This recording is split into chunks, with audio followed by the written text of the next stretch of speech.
part of the field. And that's what they're going to do here on 2nd and goal. He looks back to Cooper. Can he get in?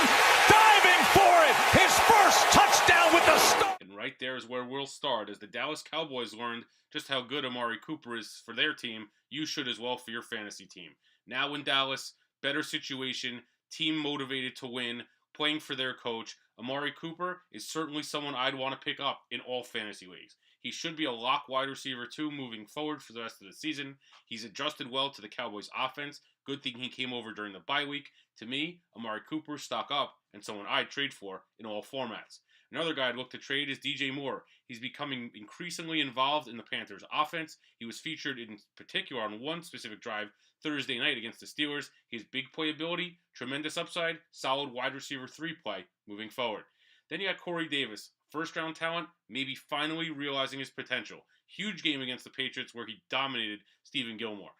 Got a touchdown on a pass interference call, didn't matter. He still came down with the ball. He's a first-round talent, as we mentioned, who can be a high-upside wide receiver too moving forward, as long as he gets comfortable in that offense with Marcus Mariota. Then you got Allen Robinson, the offseason acquisition by the Bears. He's already proven in his career he could be a number 1 receiver for fantasy and for his team. Mitch Trubisky is only getting better, more on him in a second. And as he develops chemistry with Trubisky, expect Robinson to have another solid second half of this season as he bounces back from that injury that knocked him out for the majority of 2017. In terms of Trubisky, he's certainly someone that you could look to deal.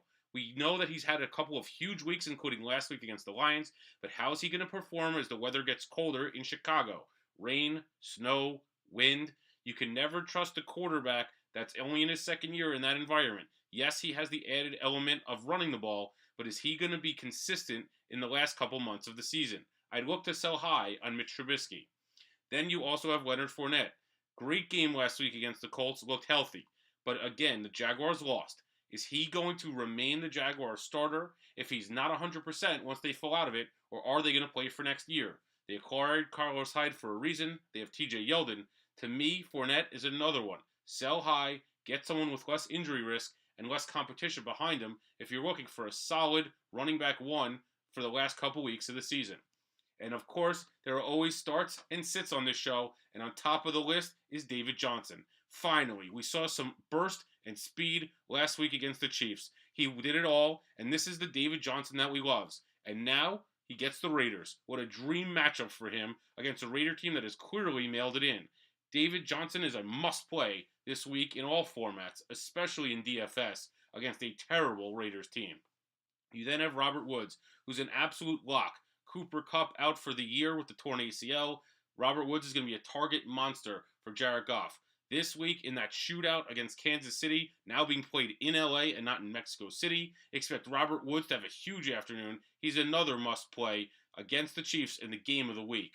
And then, of course, you got guys that you want to bench. Lamar Miller's on this list, but the first name I'll throw out there is Derrick Henry.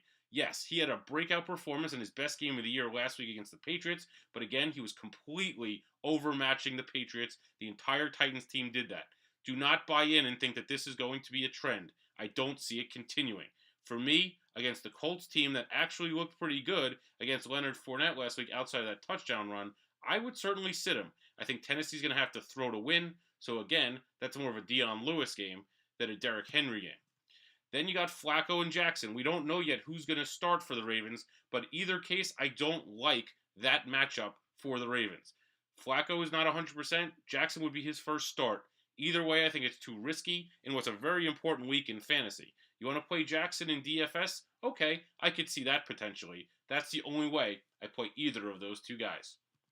And throughout the week, we'll continue to update the All Out Blitz channel. We'll get more content up for you guys this week, some player predictions, some more shows.